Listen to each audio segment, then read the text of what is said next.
Hey folks, Lenny Lawson here, the car guru, and you just need to take your hand, reach back behind your shoulder, and pat it a few times because you are listening to the show that will save you. I don't really know how much. It could be $500, it could be $5,000. It could actually be more than that depending on what you're trying to buy. This show is about this very thing. How to get the best deal on a new car every time. Now, before I get into it, I do want to issue a disclaimer. Here it is. If you have a really good relationship with a dealer in your hometown or someplace where you feel comfortable buying cars and you like those people, they give you good service, you have a good relationship, a trusting relationship. You don't feel like you're going to be taken advantage of, then you probably aren't going to be taken advantage of. And I'm not going to say that you might not beat their price a little bit if you used my technique. But sometimes it's worth paying somebody a little bit more just for the relationship. Now, you may not feel that way, but I sure do, and I know a lot of people that do. I know a lot of people that when they are shopping for cars, or let's say they want something that I sell, they just call me. They got my cell phone number. I give them a price, and most of the time they say, fix it up, because it's so easy, and I wouldn't take advantage of them for anything. And there are plenty of other dealers out there, if you have a relationship with them, then they feel the same way. So that's the disclaimer that I'm offering. But if you don't know anybody, you don't have any relationships with any car dealer, then this is the technique that you're going to want to use, because it will save you a bunch of money and you really won't have to suffer through, running the gauntlet of high-pressure salespeople. Went to lunch with my wife. We went to Panda Express. They just opened one near us and thought we'd give it a try, and it was really good. But across the street is a car dealership that all the balloons are up, and I drove by, and I saw a whole bunch of salespeople just standing out in the parking lot just waiting. I know what's happened. The gypsies have come back. The gypsy car salespeople. They've sent out a flyer to about 15 or 20 or 30,000 people. You have won a big screen TV, or this or that or this, and the last prize is a $2,000 lottery ticket, which you might scratch it off and win something, but then you've got to go through all that hassle. That's not the place to go. You want to do what I'm getting ready to tell you right after this break.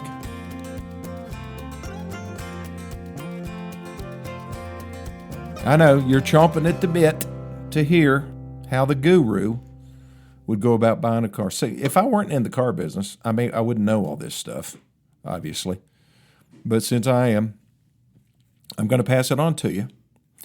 And, maybe you go shopping, maybe you're shopping for something that I sell, and I might be one of these dealers that you do this to, but that's okay, because I'm fairly confident that we would handle all of the pieces of this very well. So let's go. Number one, first step, you got a pen? Write this down.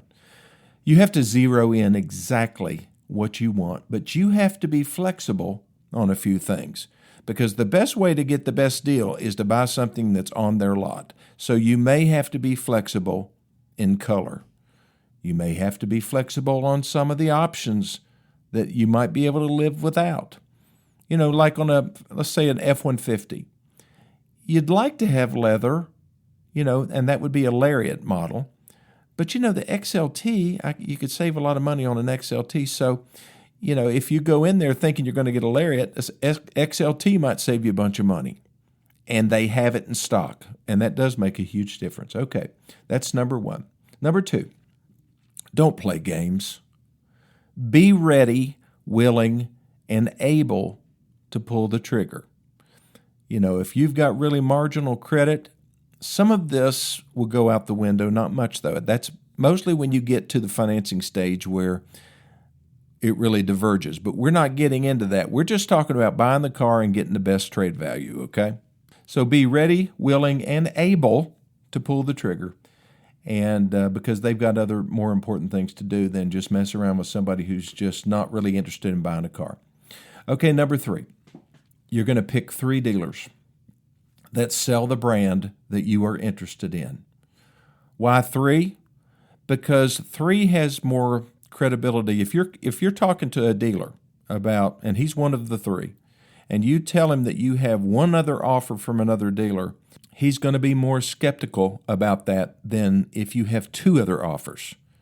It makes sense, doesn't it? Twice the offers. Okay, so pick the 3 dealers that sell the brand that you're interested in. Then search their inventories online. If you can't do this, then you know somebody that can do this. You can get on somebody's iPad, or you can sit down with your grandchild or your daughter or somebody. If you're elderly and don't handle computers, you still need to do this because it's just the best way to get the best deal. Okay. So you're going to search their inventories. If they have what you want, jot down the stock number. That's on the VDP page. That's on when you click on a car that's on somebody's website, it's going to show the stock number. So you write that down. That way, when you mention that stock number to the person that I'm going to tell you to call and talk to, they're going to know that you're serious, that you're actually on their website. You're also going to jot down the VIN number. That's the 17-digit VIN number. Now, you can just, if you're computer savvy, just take a screenshot of it, take a picture of the picture, and save it. Print them out if you want to, so you have it when you're ready to talk to them. Okay, step number 4, you're going to scroll down. Now, this is a step that most people mess up on because they don't do it. They don't think about it. They see that price. Oh, they're offering $8,000 off. You know, they're really not, because there's not $8,000 markup in a Nissan Sentra. I'm sorry. And so that's not real. You got to scroll down. You got to see what the disclaimer says. That's the fine print. Remember, what the large print giveth, the fine print taketh away. So you got to find that fine print. So there's going to be additional charges. Some of them are going to seem outrageous. If you scroll down and you see one of those disclaimers that says they're adding $5,000 back to the price, and one of them is $3,200 for a marketing adjustment, you just mark them off your list and you find a dealer that doesn't do that. I don't care if you have to go 100 miles away. You do not want to do business with guys and gals that do that. They are bandits, and you don't want to deal with them. If they do this online, imagine what the games they're going to play with you once you're in the dealership. I mean, that's just a really bad way to start. When you offer a price online and then you scroll down to the disclaimer and they've added anywhere from $2,000 to $6,000 in extra charges. What's up with that? And if you went into the store, you may or may not see that on the window of the car. If you walk up to a car, if you're out, shopping on Sunday and you see one of those supplemental window stickers, it's the sticker beside the sticker that takes the MSRP and adds $5,000 to it, and you read down through there and it says dealer prep. You know who pays for dealer prep? The factory. When I get a car in here from Ford or a car from Nissan writes me, they don't write me a check, they transfer it into my account for doing the dealer prep on that vehicle. That's just putting it in the shop, making sure everything's good to go, making sure it's, the oil levels are good, all the lug nuts are nice and tight. We put the wheel covers on sometimes. We take all the floor mats and everything out of the plastic and put it in the car. Just get it ready and then clean it up. We are paid to do that. Why would a dealer put that on a supplemental window sticker? Because he's making up stuff that he wants to charge you for. Matter of fact, that's not legal to do that. And then one of the worst is the marketing assessment. We got one from a dealer the other day. It was on a dealer trade. And we looked at, it had that extra sticker in it, and it had a marketing assessment of $3,200. What is that? It's just a markup. It gives them additional markup. What can you do with additional markup, by the way? You can actually, if somebody's got a $10,000 car, you can actually show them $15,000 for their car, and you've actually given them nothing because you've used that additional markup to do it. It's just air is all it is. Okay. Now, most dealer websites give you the opportunity to submit an internet request to get more information. That's typically going to result in an email campaign going back and forth. You know what I like better, and I think it works better, is just to actually talk to the people at the dealership and just tell them you want to speak to their internet department. If you want to get technical and use an acronym, you can call it the BDC. Can I speak to your BDC, please? They know what that is. It's Business Development Center. It's where their internet salespeople are. And some of the internet salespeople are just kind of like telephone operators, and some of them are real salespeople that have authority and can dig into inventory and can get prices on cars and provide discounts over the phone. That's the person you're looking for. You know, you just don't want to have to deal with, just a telephone operator. But submit that request, and if you do it online, fine. If not, if you can talk to them, it's better. You know, keep in mind that they never want to say that the posted price is their lowest price, because a lot of people said, is that the best you can do? And they don't really want to say it's the best they can do. Why do you think that is? It's because if they say that's the best they can do, and then you call another dealer and they have a slightly lower price, then you're not going to call the other guy back because they said that's the best they can do. So it's a dilemma for car dealers and BDC offices to say that. So we're going to try to get around that. Well, we're definitely going to get around that if you pay attention. So many will say that the way to get the best price is to be in the dealership, which may or may not be true. But you're going to try to get a final price out of them and get them to send you a buyer's order or a sales contract that states the selling price of the car plus sales tax and any fees that they have. So then you're going to have a number that they have committed to, and you'd prefer to have it signed by a sales manager stating that it is legit, too legit to quit. Now here's the fascinating part of this, or the most effective part. You're going to do this 3 times. You're going to get this from 3 dealers and compare them. Whoever is highest when you get these prices, they're going to get the first call back. Well, wouldn't I call the lowest? Because I want you to call the highest, okay? So tell them what you've done. Tell them you've called 3 dealers. They're one of them. You have 3 prices, and theirs is the highest. Don't tell them the price until they give you their next offer. If it is lower than the lowest price you have received, then thank them and say that they are in first place now. And they'll be so giddy that they're in first place. They're going to, well, can we have your business? Well, you might get it. I'm not done yet, but I appreciate your offer because right now you're in first place. You see the psychology starting to work here? Okay, so now call the second dealer, the second lowest price dealer, and do the same thing. You're going to tell him what you've done. You have 3 prices, and theirs is the highest because it is the highest now. Don't tell them any prices until they give you their next offer. And if it is lower than the lowest price, then thank them. And now you can say they're in first place, and they'll be giddy as well. Then call the dealer who had the lowest price. Now this dealer gets kudos, just a little bit. They deserve a real shot at your business because they were the lowest up front. So tell them you have 2 other offers that have beat their price, but you wanted to give them the last shot. And if they beat the lowest price from the other 2, then you need to give them your business. Don't beat up on them. If they do not, then tell them what the lowest price was. And they see you're not doing this with the other guys. Tell them what the lowest price was and who gave it to you, because it might be a competitor.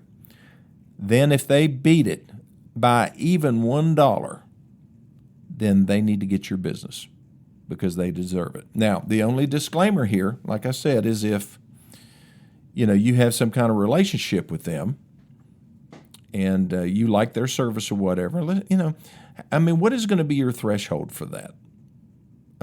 What if the people that you really like and you trust and you love them, but they're not within $500 of the guy that, you have to drive 500 miles away or 100 miles away even to save that $500? You going to do it? Some people will and some won't. because they value the relationship. They know that they only buy a car on one day, but they're going to keep that car for 3 or 4 years. They'll be in that dealership on a regular basis getting service, and they know, they can always remind that dealer, said, I paid you $500 more than the other guy. Okay. So you might be able to get something out of that. Now, if you have a trade-in, it complicates things, but not too bad. So the only change in the process would be to get the straight sale price from each dealer and then get an offer for your trade. Now, that they're going to say things, well, we got to see your trade, and I realize that. I realize you got to see that. What if I were to send you a bunch of really good pictures, as many as you want? You tell me what you want to see. I'll send you a copy of my service records or whatever. Of course, you can pull a Carfax or an auto check. You can check that out easily without seeing the car. And, do you think you can give me a pretty close price? And they can. They really can. But you want that in writing as well. So the next thing you're going to want from them is another sales contract, which shows the selling price of the car that you've already negotiated minus the trade value that they're offering you. And they can write down whatever they want to, subject to seeing the trade or whatever. That's fair, because they do have to see it. And they have to drive it. They want to drive it. What if they're going down the road and you've got excessive tire noise and the tires have really good tread?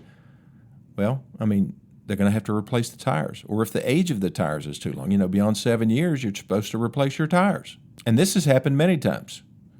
You think the car's never been painted, and it doesn't show up on the Carfax, but it obviously has been. It's been wrecked.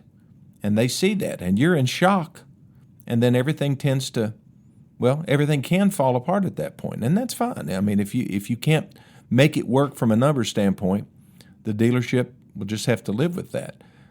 Even though you've negotiated a good price on the new one, the used one, your trade-in is an issue. And it could be because you have a higher payoff on it.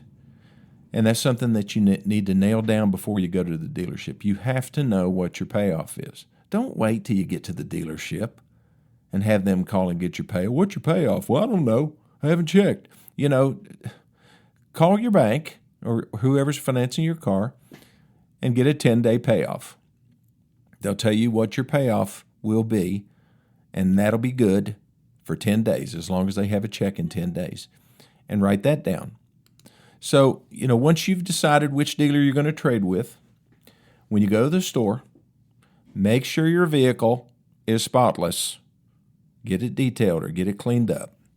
This will help because, I don't know, it's just psychological. It makes them think that you take care of your car even though it's been 6 months since you washed it. And shame on you.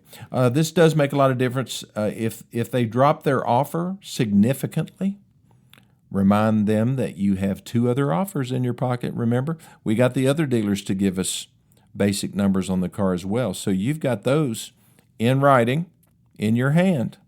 And most of the time, the dealer will cave. They'll figure out a way to put a little bit more money in your trade than they wanted to because you're there. And they don't want you to leave and go buy from one of those other dealers. So remember, there are 4 targets that you have to hit in the bullseye to get the very best deal.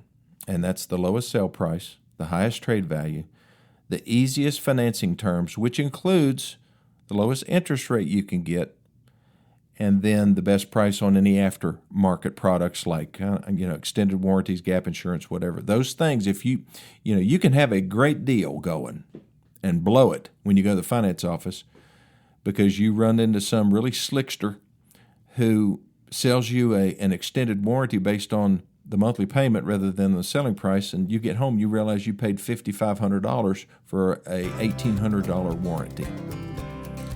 So that would not be good. Okay, I'll take my last break. I'll be back here in just a minute.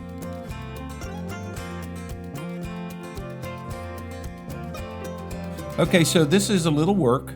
It's a little bit different than it was 40 years ago, where you just went down to your local dealer and talked to a salesperson and just did all this just face to face.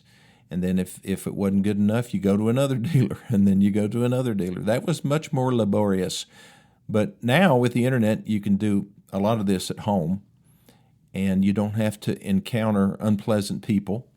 You avoid the big balloon show and the money machine that they like you to claim. Ever been in one of those money machines where you get in there and you get to grab for cash? Would you do that? I wouldn't do that. It's too embarrassing. And that means that you're in a circus, and more than likely you're a payment buyer and you're going to get taken advantage of. But if you use this process, you will save a lot of money rather than just walking blindly into a dealership that has a bunch of balloons up and think that you're getting a great deal because they've made it sound like you are, because they've taken some of that extra markup they put on the sticker and slapped it onto your trade-in, and you say, my goodness, look what they're giving me for my car, when you've got your eye off the ball. You're not paying attention to all four targets. So if you've got a youngster or a parent or anybody that's in the market for a car, they're thinking about going out and buying one, they need to listen to this. Best way to do it is to listen to the podcast. It'll be posted in it's posted now when you're listening to this. It's on Apple Podcasts, Google Podcasts, Amazon. You can just Google this particular one, My Car Guru, and the title of this podcast is going to be How to Get the Best Deal on a New Car Every Time. Now, if you want me to send you the list of things to do, just send me a text, 423-552-2020, and I'll copy it and send it to you. Or you can send me an email, lennylawson2020@gmail.com, and I'll do the same thing. Well, thanks for listening, and I'll see you next time.